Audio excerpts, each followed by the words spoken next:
the one, the only, Ben Sion.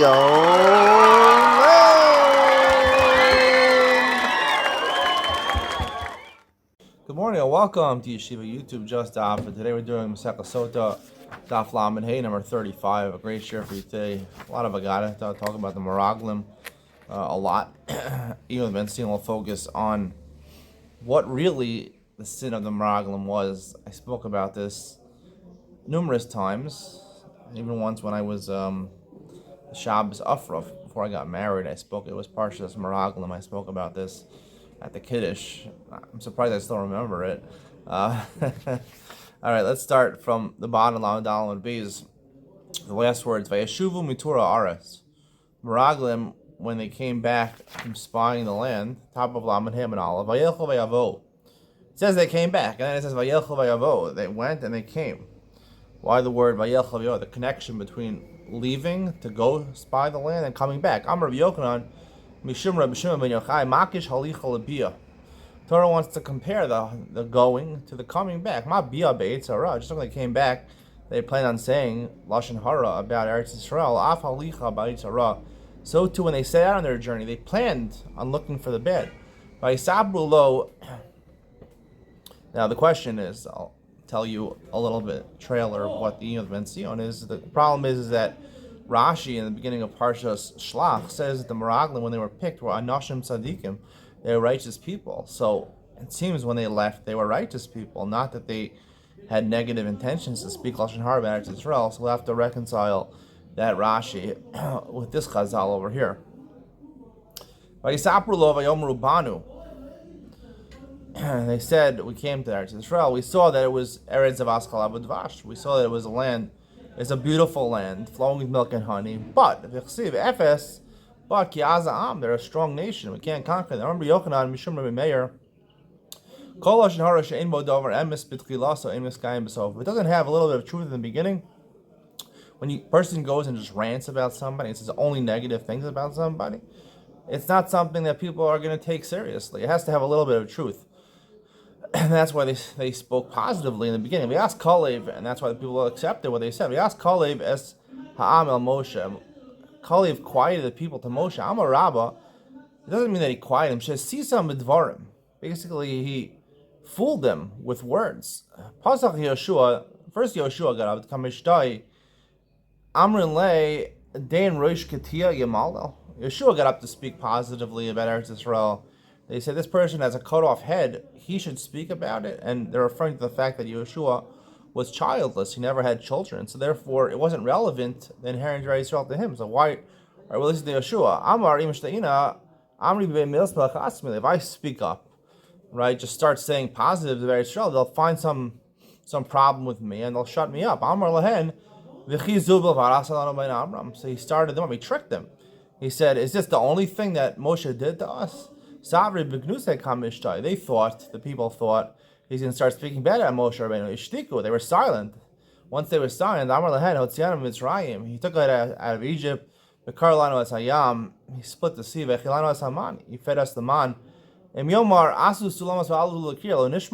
Even if he said, let's go and build ladders and go up to heaven, shouldn't we listen to him?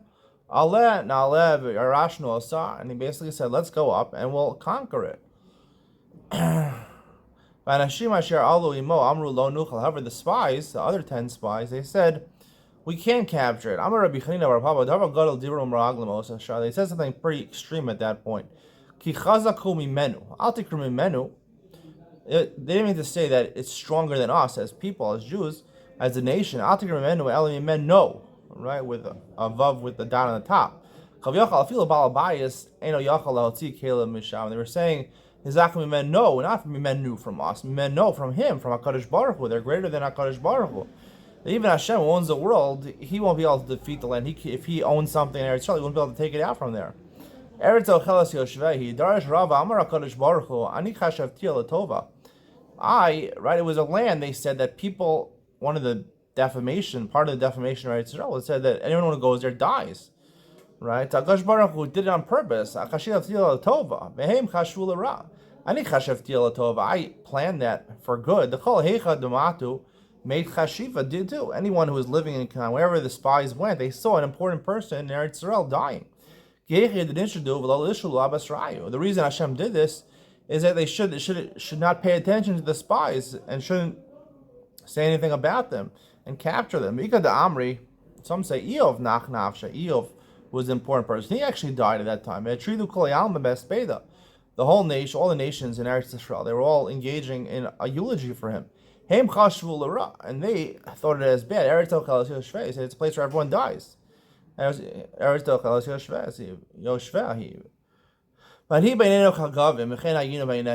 the bad things that about Eretz Israel, we were compared to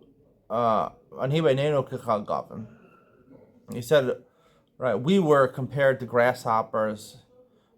We were like grasshoppers in their eyes, and they also thought of us as grasshoppers. Amarav Misharsha, Miraglim Shakriyav, they were liars.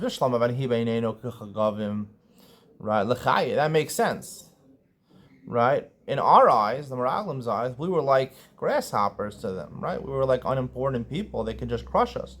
That's from their perspective. They can tell you what's from their perspective. How could they know what the giants or the people living in Eretz Israel could think of them as grasshoppers? How did they know? Velohi. The Gemara says it's not really true. It's not they were liars. Kihavu Mavri.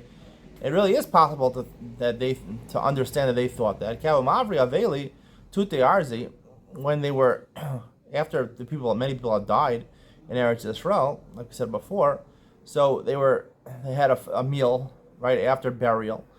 They were doing it under the cedar trees. When they saw us, right, we went up in the trees to hide. So the people in Eretz Israel, in Eretz Canaan, were saying, "Oh, these people are like grasshoppers." They heard them they overheard them saying, "They're like grasshoppers going up in the trees." When they heard this, the entire Klal Yisrael, they started crying. That day was Chet B'Av, Erev Tisha B'Av. They cried for no reason. I'll make this day a day where they have reason to cry. And we know on Tisha B'Av the many different terrible things that happened to Klal Yisrael. Two Bate Mikdash were destroyed on that day. Even the expulsion from Spain, I believe, in 1492 happened on Tisha B'Av. Amru Kol Eida Lirgum Osam Ba'avonim. And the entire nation said, Lirgum Osam Ba'avonim. Let's stone them. And then it says, the next pasuk, that Hashem appeared in the Olam Moed. The fact that it connects the two, they wanted to throw rocks. And then it says right away that Hashem came. It's like they wanted to throw rocks at Hashem. The Meraglim, they died a terrible death in the plague. They died very terrible death.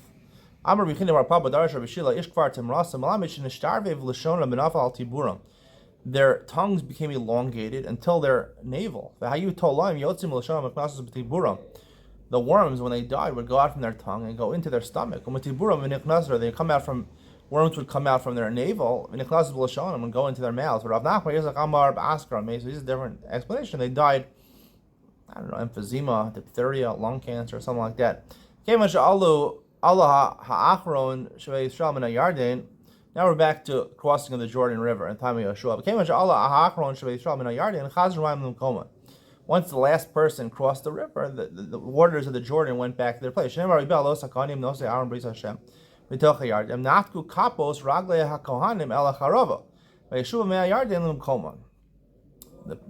Right, we said before that the first people that went into the Yarden were the Kohanim holding the Aron. But it's interesting, we see over here, they stayed there. They stayed on the basically the eastern bank of the Jordan. Everyone else crossed. And then when they crossed, they took a step backward, the Kohanim, into Jordan, present-day Jordan, and the water went back to its place. And it continued flowing on its banks. like regular. Nimsa Aron v'nosa v'kohanim misad echad, Yisrael misad echad. All of Yisrael crossed the river. They were on the western side, and the Kohanim with the Aron were on the eastern side. Nosa Aron is nosa v'avar. How did they cross? So the Aron picked up the people who carried it miraculously. It picked them up miraculously, and it crossed over. Shneimar v'hi kasher tam kol am lavar al yarden lavor v'yavar Aron Hashem v'kohanim l'pnei ha'am al davar zeh. After they finished, then the Aaron with the Kohanim came after them. Al davar zeh nenash Uzzah. The similar incident happened with Uzzah. Shneimar yavo ad goran kidon v'yishlach Uzzah es yad alecho es Aaron. Now Uzzah was the son of Avinadav. I happen to live in a place called Telstone here. Another name for Telstone is called Kiryat Yarim. This place is a very significant place in Tanakh. If you didn't know that, it actually says it on the stones in the beginning, in the entrance to the city over here, the village, I guess you would call it. It's a small place, about 6,000 people here. It says that when the Plishtim captured the Aron, in the time of David HaMelech, eventually it was taken to Beit Shemesh, and then it was taken to Kiryat Yarim, one of the two resting places of the Aron. Before it came to Yerushalayim, it was on Kiryat Yarim. Beit Shemesh is closer to the border, to Gaza, with the Plishtim, and Kiryat Yarim was here in the house of Avinadav for many years. It was the Aron was here. I don't know exactly where exactly. It was in this spot where I'm sitting. I don't exactly know where it was, but it was in this city, in this village over here called Kiryat Yarim, until the son of Avinadav, Uzzah, started to take it back to Yerushalayim. David wanted him to take it back to Yerushalayim. Now Uzzah, when he started transporting it back to Yerushalayim, he didn't act appropriately, like the Gemara is going to say over here. He touched the Aron. What happened? It was about to fall. He thought it was about to fall. And he touched the Aron. He wanted to put it back in its place. Uzzah, Nosaf Nasa, Atzmo lo kol shekain, right? Even the people that hold the Aron, it picks them up. Certainly the Aron itself is not going to fall. He was very unhappy, Hashem, that he touched the Aron. Vayicharaf Hashem ba'Uzzah, Hashem got angry to Uzzah, vayakeu sham ala shal. And he hit him there ala shal. Yochanan Relezer, Chanamar, iske shilo. What does ala shal mean? One say is because shal is a mistake. He made a mistake to touch it. Chanamar, sha'asa sracha, shal means to fall. He went to the bathroom. His excrement fell in front of it. He went to the bathroom in front of the Aron. That was a problem. Vayam Hashem im Aron Elokim. Uzzah died there. Amar Yochanan, Uzzah ba'al olam haba. Uzzah came to olam haba. Shneimar ima Aron Elokim. With the Aron Elokim. Ma Aron la'olam kayim. Just the Aron will be in olam haba. Af Uzzah ba'al olam haba. So even though he's punished, he still gets to come to olam haba. Vayichal David al sher parat Hashem parat b'Uzzah. David was very upset. It made him very angry. What happened with Uzzah? His face turned blackened. His face blackened like an overbaked cookie. He was very upset. He was fasting. He was upset at what happened with Uzzah. Anytime in the Torah it says Vayichar, it means it blackened. No, normally it says Vayichar af. It means to get angry. Without the word af, like it says here, it means his face blackened. He was very sickly. He was in a fasting over it. The Darsh Rava, David. Why was David punished? Now, David was punished through Uzzah, we're going to say. David made his sin. He called Torah Zmiros. He says that Torah was like Zmiros. It's not supposed to be like Zmiros. You don't make songs out of Torah. Tell all those musicians out of there. You don't make songs. You talk about concepts that secular musicians make songs out of. I don't believe in this concept of Jewish music. You could be Jewish and sing about the same type of music the secular people sing of. There's only one type of music, Jewish music. Torah,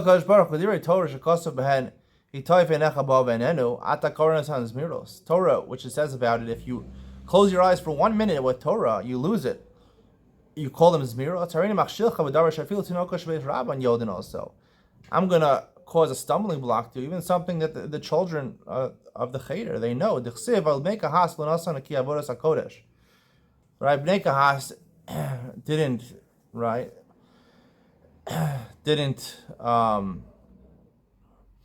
Bnei Kahas carried the Aron, right? They didn't carry They were separated for carrying the Aron. Right? The reason, Bnei Kahas, let me just get this over here for a second.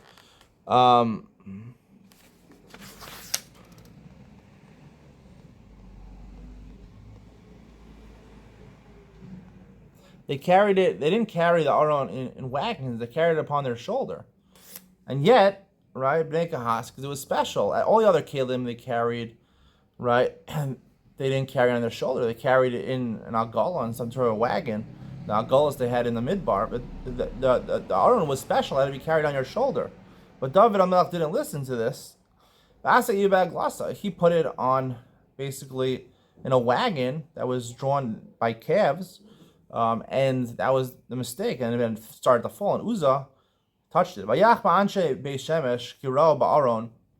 Now, before it got to Kiryat Yarim, it was in Beit Shemesh. So, Beit Shemesh also, when it was there, the people died over there because they rove Aaron, they gazed at the Aaron. Mishum de rov ayach. Because they gazed, Hashem caused them. So the Gemara asks, just because they gazed at it, is that a reason they should be killed? So he says, what they would do is they would basically bow down. When they were reaping their crops, they bowed down, right? They should have bowed down to the Aron and not reaped while they were bowing down. They were too busy with their business. They were reaping while they were bowing down to it. And some say they spoke disrespectful words against the Aron. Man amrich. Top is, what do they say? The Amarit, man amrich the imrat or man asa alach the faiset. Who angered you that you became angry, and who made you calm that you became calm? Right? Apparently, what happened was the Aron was with the Plishtim in Gaza. It actually was in Ashdod, because Ashdod was part of Gaza at that time, where the Plishtim were. And apparently, the Aron got angry, and it left by itself. The Plishtim sent it with a wagon, and it miraculously went to Beit Shemesh. So they were saying disrespectful things about the Aron, like why all of a sudden did you get angry, and why all of a sudden now when you came to Beit Shemesh, you're quiet and people are not dying based on you. It says this pasuk is in Shmuel. In Beit Shemesh it killed 70 people, and then it says 50,000 people. How do you reconcile the two things? There are only 70 people that are killed. They're important people. They're each worth like 50,000 people. Some say it was 50,000 people actually died. And each person was important, like the 70 people that comprise Sanhedrin. When David finally took it from Kiryat Yarim to Yerushalayim, David treated it with respect after he saw what happened with Uzzah. Whenever they brought it, every six steps they took, they brought a shore. They brought a korban of a shore, which is a bull, umari. It's a fatty bull. Shiva parim shiva elim. However, in Divrei Yamim it says that it was 7, I guess, female cows and 7 rams. So which one was it? It was 2 animals, or was 14 animals? Amar Rav Papa bar Shmuel al kol psia shomri. Every step they took, they made a korban of shomri, a bull and a fatty cow. Al kol sheish psios, on every 6 steps. Additionally, shiva parim b'shiva elim, they would sacrifice another 14 animals. Amar le Rav Chisda said back to him, Ken Milei says kol Eretz Yisrael bamos. That basically means the entire Eretz Yisrael. They were sacrificing so many animals. It can't be they sacrificed so many animals. Almar of Chisda al kol sheish psios shoramari. The pasuk by David HaMelech that says shoramari. That was every 6 steps. They brought 2 animals for a korban. Al kol shishash sidarim shel shishay psios. Right, every 6 times 6 steps. Right, every 36 steps. Shiva parim b'shiva elim. Then there's still a lot of korbanos. Then it would be 14 animals. Siv Kidon. And one pasuk says by Uzzah it says Kidon. V'chsiv Nachon. And Divrei Yamim refers to the place of Uzzah as Nachon. Amar Rabbi Yochanan b'tchila Kidon l'sof Nachon. When Uzzah first touched the Aron, it was Kidan, it was like a spear. And then it says Nachon Dirayamim, because there, after what happened with Uzzah, it resided in the place of Oved Edom, in his house, for a while, before David brought it back. Where Oved Edom's house is, I don't know, somewhere near Kiryat Yarim, apparently. And when it was in his house, he treated it properly, and his house was blessed. He had a lot of children, so therefore it was Nachon, it was proper what happened to him because he treated it properly. Nimtzes Ata Omer, back to the story of crossing the Jordan. Nimtzes Ata Omer, Shlosha Mine Avonim Hayu. At the end of the day, there were 3 sets of rocks. Echad Shehekim Moshe Eretz Moav. Right, we talked about the 2 other ones. One was in the Jordan, and one when they went to Har Gerizim and Har Evel. There was a 3rd set that was in Eretz Moav. Shnemar Be'ever Yardim Eretz Moav. Hol Moshe Be'er. Moshe started to explain the Torah. When we Har Gerizim and Har Evel, it says be'er hatev, the same word be'er. Be'er. Just like over there was stones. Also in Moshe Rabbeinu there were stones in the east, in Jordan, present day Jordan. The second one, Shehekim Yoshua was Hayard, and Yoshua established 12 stones in the Jordan River. And a 3rd set, Shehekim beGilgal, in Gilgal, which was near Har Gerizim and Har Evel, Shnemar. Like the pasuk says, we learn before. How did they write the Torah on? Right, they wrote it on the stones that they erected in Har Gerizim Har Evel next to Gilgal. They wrote the Torah, right? B'shivim lashon. What did they write? Rabbi Yehuda Omer al gabe avonim kasva. They actually wrote the Torah on the stones. They etched it into the stones. Shnemar v'kasafta al avonim, as called the Torah. They write on the stones. Ve'echar kach sadu osam b'sid. Pasuk also mentions that they plastered it. They plastered over the words. When you use plaster, it's usually white. You can't see it. So, Amar lo Rabbi Shimon said back to him, Torah.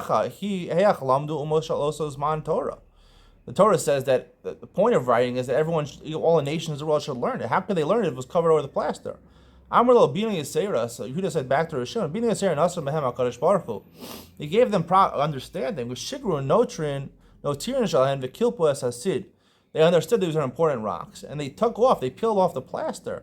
Ve'siu aval davar zeh nis chasam gzardinam leber shachas. Shaya lehen lilmo v'lo limdu. And basically, on the plaster, right, plaster over the etchings into the rock, on the plaster was written a synopsis of the Torah, and they didn't learn from this, and that's why they went to Gehenna. Rabbi Shimon Omer al gabe sid kasva. Really, they wrote the Torah on plaster. Meaning they put the plaster on the stones, and then they wrote on top of the plaster so they could see it, according to Rabbi Shimon. And they wrote on the bottom, the pasuk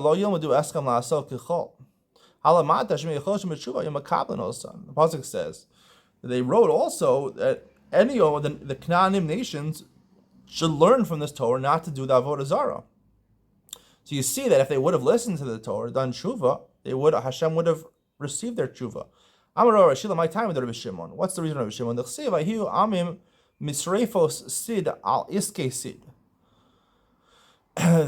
says in the pasuk in Shayahu that the nations were burned by sid, al iske sid, because of the plaster. They should have learned from the Torah that was on the plaster. They did. Rabbi Yehuda, what does he do with the pasuk? He said, "Ma sid en lo takana." They're compared to plaster, just like sid, which is made out of limestone usually. The only way to change it is through burning. The only way, the only thing you could do to them is sreifa. They have to be burned. Come on, Azla Hadasani. Who did it go? The Bryce says, "V'shavisa shivyo, l'rabos knayin shevchutz lares shemchosim meshuvim akaban also." This pasuk is in Parshas Kiseitze, right? And Eishes Yefas Torah. You go to war with them, the Knainim, and you capture a captive, right?